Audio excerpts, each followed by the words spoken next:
Bom dia, boa tarde, boa noite para você que não me conhece. Meu nome é João e eu estou aqui hoje para falar com vocês sobre Descend e avivamento. Antes de mais nada, eu preciso fazer duas considerações aqui. A primeira consideração diz respeito ao conteúdo mesmo deste vídeo. Eu não estou gravando este vídeo para falar mal do Descend em si. Não estou gravando esse vídeo para ser hater por hater. Haterismo por haterismo. Não se trata disto. O propósito desse vídeo é fazer uma reflexão a respeito do que algumas pessoas falaram e fazem no seu dia a dia e a respeito do Descend, tá? Primeiro ponto é este. Segundo, eu não estou falando mal aqui de todos os que foram para o Descend, bem como também não estou falando mal aqui das lideranças eclesiásticas, todas elas, que estavam no evento, tá? Eu só quero, repito, fazer uma breve reflexão com você acerca do nosso chamado e acerca daquilo que Cristo já fez por nós e tentar desmistificar algumas coisas que foram criadas ao longo dos últimos anos com alguns movimentos neopentecostais, tá bom? Primeira coisa, após essas duas breves ponderações, eu preciso dizer para vocês que a minha formação é pentecostal. Eu já passei por igrejas neopentecostais de visitar. Eu já vi pessoas recebendo profecias e profetadas, porque não era do Espírito, mas era da carne, tá bom? Então eu já passei por várias experiências. Hoje eu me encontro meio que no meio termo. E é exatamente por ter vivido esses tipos de experiências inclusive algumas até traumáticas para algumas pessoas, não necessariamente para mim, porque meu alvo realmente sempre foi a figura do nosso Senhor Jesus Cristo e não o que Ele poderia me dar ou coisas desse tipo, que eu fico também muito receoso com as profecias, com várias coisas. É por isso que a própria palavra também fala que a gente deve provar as profecias, tá? Então, vejam, vamos começar. Qual foi o grande problema do Descend, pelo menos para mim? O problema do Descend não necessariamente foi porque, como alguns defenderam, que eu também entendo e respeito a opinião, de tipo, é como se Deus estivesse condicionado à vontade humana, ou seja, porque o homem quis que houvesse avivamento, porque o homem organizou um evento para ter o avivamento, foi que houve o avivamento. Por quê? Porque Deus não está condicionado à ação humana, mas é o homem que está condicionado à vontade divina. Eu não concordo muito com essa linha. Eu tenho a seguinte ideia sobre essa questão de avivamento. Ora, se Deus pode inspirar, mediante seu Espírito Santo, um homem dele para que ele promova um determinado episódio, como por exemplo Elias, que confrontou os adoradores, os sacerdotes de Baal, inspirado por Deus, eu acredito que Deus realmente possa levantar um pastor, uma pastora, apesar de não concordar muito com o pastorado feminino, mas eu entendo que também existem mulheres de Deus, uma liderança e organizar essa liderança para que faça um evento de, aí é que está, adoração a Deus, para que Deus faça aquilo que Ele quer fazer. Eu acredito nisto, que Deus pode despertar em nós um desejo de adorá-lo para uma determinada finalidade, como por exemplo, muitas vezes Deus permite com que haja um sentimento de tristeza em nosso coração em razão da nossa natureza pecaminosa, para que a gente se humilhe, para que a gente se arrependa, para que a gente procure realmente estreitar o nosso relacionamento com Ele, tá? Eu não acredito que Deus está condicionado ao homem, isso eu concordo, mas eu também concordo que eu acredito que Deus levanta homens para um determinado propósito. E se esse propósito for avivar as pessoas? E aqui eu vou entrar no ponto principal deste vídeo. Eu conheci pessoas e eu tive discussão com pessoas dentro de casa, certo? Pessoas próximas minhas com relação ao Descend. Porque a pessoa chegou para mim e disse: meu sonho é ir para o Descend. Já imaginou a gente lá no Descend com os nossos amigos e fazendo e acontecendo? Eu olhei e falei: eu não tenho vontade. Como não? Não tenho vontade, isso não me desperta. O que o Senhor faz no Descende, o Senhor faz aqui na minha igreja. O que o Senhor faz no Descende, o Senhor faz na minha casa. Agora, se eu der lugar. Eu não preciso pegar um avião para ir para São Paulo, para ir para qualquer lugar, porque eu vou achar que ali vai ser o lugar que Deus vai falar comigo. Não. Se eu tiver uma vida de comunhão, se eu tiver uma vida de adoração, se eu tiver uma vida que realmente procura andar dentro dos caminhos do Senhor, eu acredito piamente que o Senhor, aonde eu estiver, haverá avivamento.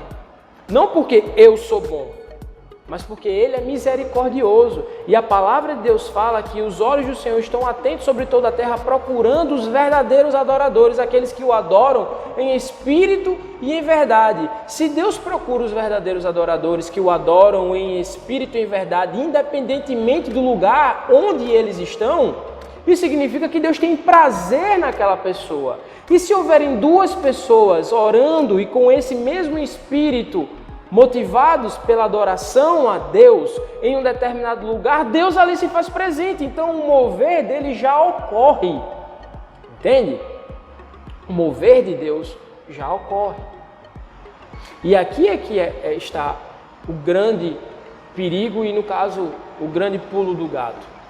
Meus irmãos, minhas irmãs, eu acredito que Deus realmente quer levantar pessoas que estejam dispostas a exercer o dom de profecia. Eu acredito hoje ainda no dom de profecia, porque, como já falei, já testemunhei e vi a profecia se cumprindo. Mas essas pessoas que exercem esse dom de profecia precisam ter uma intimidade profunda com Deus na leitura da palavra, na oração, na obediência. Do mesmo modo, acredito que Deus quer levantar pessoas que curem, não para que elas sejam, exaltadas. Não se trata disso. Mas para que Ele, mediante a liberdade que essas pessoas dão ao Espírito dele, venham a realizar os milagres e assim o nome dele ser glorificado. Lembre-se que Jesus Cristo, ele sempre era questionado do porquê, como um exemplo, o momento em que ele é confrontado pelos escribas e fariseus. Pai, Senhor, tudo bom, querida? Pode sentar, fica à vontade, viu? Que ele era confrontado, Pai, Senhor, tudo bom? Que ele era confrontado pelos escribas e fariseus. Ele falou, olha, eu não sei o que eu estou fazendo, não se trata de mim, se trata dele, do Pai. Eu vim fazer a vontade do meu Pai, que está no céu. Então a preocupação de Jesus sempre foi essa, de quê? De fazer o que fazia para adorar a Deus. E este tem sido o problema nesse movimento, e não somente nesse, mas em vários outros movimentos. Muitas vezes as pessoas vão para a igreja, as pessoas elas vão para movimentos, elas vão, por exemplo, porque a gente brinca aqui no nosso meio para rancho de profeta, como alguns falam, é um tom até jocoso e tudo mais, mas é como a gente fala, e que eu já vi muita profetada e não profecia sendo realizada nesse ano, mais profetada do que profecia.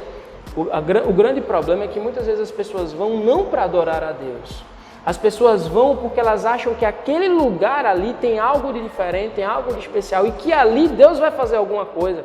Onde é que vai estar aí o grande segredo? Vai estar no dia após o evento. Vai estar no teu dia a dia, na tua disposição diária de seguir e adorar a Deus. Se você vai para um evento, se você participa de um evento, e aquele evento você diz que mexeu muito com você, mas você volta para casa do mesmo jeito, sem buscar a Deus, sem orar, sem se consagrar, sem jejuar, você não viveu um momento de encontro verdadeiro com Deus. Você viveu um momento. Eu me converti de fato, eu fui criado basicamente no Evangelho, eu era levado à igreja até os 5 anos, depois passei 5 anos sem ir, com uma certa regularidade, mas em casa orando com minha mãe, porque nós fomos morar no interior. Depois, quando voltamos, eu já tinha mais ou menos ali uns 10, 11 anos, voltei para a igreja e desde então nunca saí da igreja. Hoje eu estou com 31 anos. Mas sabe quando foi que realmente a conversão ela começou a ser manifesta, o processo realmente ele começou a ocorrer na minha vida de 2 anos para cá, após a gravidez da minha esposa. A gravidez de minha esposa, o nascimento da minha filha foram momentos em que Deus falou profundamente comigo, momentos em que inclusive eu entrei numa das piores fases financeiras e emocionais na minha vida, mas foi a fase em que o meu espírito foi mais aperfeiçoado, foi mais trabalhado pelo Espírito Santo de Deus. A minha pessoa foi. Então a minha verdadeira conversão começou nesse período. Veja, passei anos, mas a minha busca, eles sabem, sempre foi adorá-lo. E não necessariamente agradar os outros, não necessariamente alcançar aquilo que eu queria, mas era conhecer Deus. E para a honra e glória dele, ele me concedeu essa oportunidade ímpar de poder realmente começar a entender mais Deus. Algo muito próximo do que Jó viveu e que Paulo viveu. Não a mesma coisa, mas muito próximo. Então, muitas vezes esse é o problema.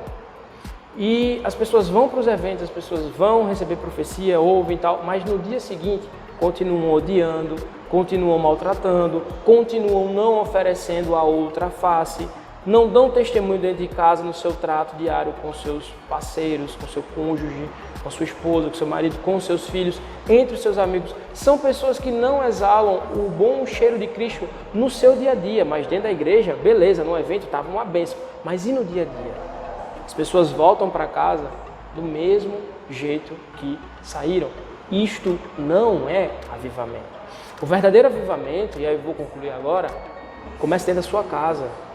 O verdadeiro avivamento começa dentro da sua família, através de você. Você perdoando o seu irmão que lhe ofendeu, o seu pai, o seu filho, a sua mãe, o seu primo. O verdadeiro avivamento começa no seu trato diário com as pessoas que fazem parte da sua vida, sendo uma pessoa gentil, sendo uma pessoa amorosa, sendo uma pessoa que dentro da sua casa procura ser um agente de Deus na sua casa, do amor de Deus, das bênçãos de Deus na sua casa, que adora a Deus dentro da sua casa, mais do que ficar vendo YouTube, Netflix. O verdadeiro avivamento começa quando você se despreende completamente das coisas deste mundo e a sua constante preocupação passa a ser Ele. Se eu fizer isso, eu vou agradar a Deus? Se eu fizer aquilo, eu vou agradar a Deus? O verdadeiro avivamento começa dentro da sua igreja, com você. Com você, ao invés de estar falando mal do seu pastor, criticando o seu pastor, criticando a sua liderança eclesiástica, ajudando-a tanto na ação dentro da sua casa, a casa do Senhor, como também orando, sendo intercessor. João, mas o templo é só um templo feito por mão. Eu sei disso, mas aqui existe a Assembleia de Cristo. Aqui é o lugar em que as pessoas que temem e o amam reúnem-se para adorá-lo. Então aqui, no momento que a gente se junta e começa a adorar, passa a ser a casa dele, passa a ser a habitação dele, que já é em nós, mas ele apenas se manifesta entre nós. A mesma coisa pode acontecer na praia, pode acontecer no shopping, quando nós nos juntamos para adorá-lo. Percebe? O verdadeiro avivamento começa quando nós damos o exemplo. Tá? Então, gente, e a gente também permite-se ser moldado e modificado por Deus. E aqui um ponto muito interessante, eu não posso encerrar esse vídeo sem falar isso. Pessoal, o principal ponto do avivamento é quando a mudança ocorre aqui, ó. E a gente se deixa ser mudado aqui. A gente passa de deixar de olhar para a gente, para olhar mais para a vontade de Deus e para o outro. A gente começa a se policiar. E não é um policiamento que vem de nós, mas é um policiamento que é exercido pelo Espírito Santo de Jesus. Tá? Então esse é o grande problema do Descende. Eu não gostei de algumas pessoas que falaram, não gosto da teologia delas, eu não gosto da visão delas, mas tem pessoas ali realmente que foram para o evento, tanto participantes quanto liderança, que realmente tem um coração assim, voltado para Deus. Conheço pessoas aqui da minha terra que foram para lá, apesar de eu achar que a igreja delas precisava mais delas do que o Descende delas, enfim, mas pessoas que eu sei que têm um amor por Cristo, que querem mais de Deus. E as próprias lideranças, como por exemplo, um cara que eu admiro bastante, o Luciano Subirá, que eu tenho um apreço enorme, e foi mediante uma oração que ele fez, numa pregação que ele fez há 2 anos atrás, final de 2018, que Deus falou comigo no carro, eu chorando em lágrimas, e disse: Senhor, eu me desviei do caminho, eu procurei outras coisas, e eu sabia que não eram essas coisas. Me recoloca no caminho, e desde então Deus começou a trabalhar na minha vida. Depois eu conto meu testemunho. Mas eu agradeço a Deus por Ele ter se permitido ser um instrumento dEle, né? E ter ministrado a palavra que ministrou na minha vida, para que hoje eu estivesse vivendo o momento que eu estou vivendo, para a honra e glória do Senhor. Posso morrer hoje, posso perder tudo que eu tenho de mais valioso, minha família, minha filha e minha esposa, mas se eu estiver com Ele, é como Paulo falou, tudo posso naquele que me fortalece. Então hoje, se eu fechar os olhos, eu vou fechar os olhos tranquilos com o Senhor e agradecido a Ele por tudo que Ele fez. Esse é o verdadeiro avivamento que começa dentro de nós. Que Deus possa conduzir você, se até agora você não conseguiu encontrar esse propósito, que avivamento não é emocional, é racional, é propósito. Que você possa encontrar esse propósito, que Deus possa lhe levar a esse propósito, para que você alcance a plenitude da vontade de Deus para a sua vida e que você realmente seja totalmente transformado para a honra e glória dele. Que Deus te abençoe. Um forte abraço.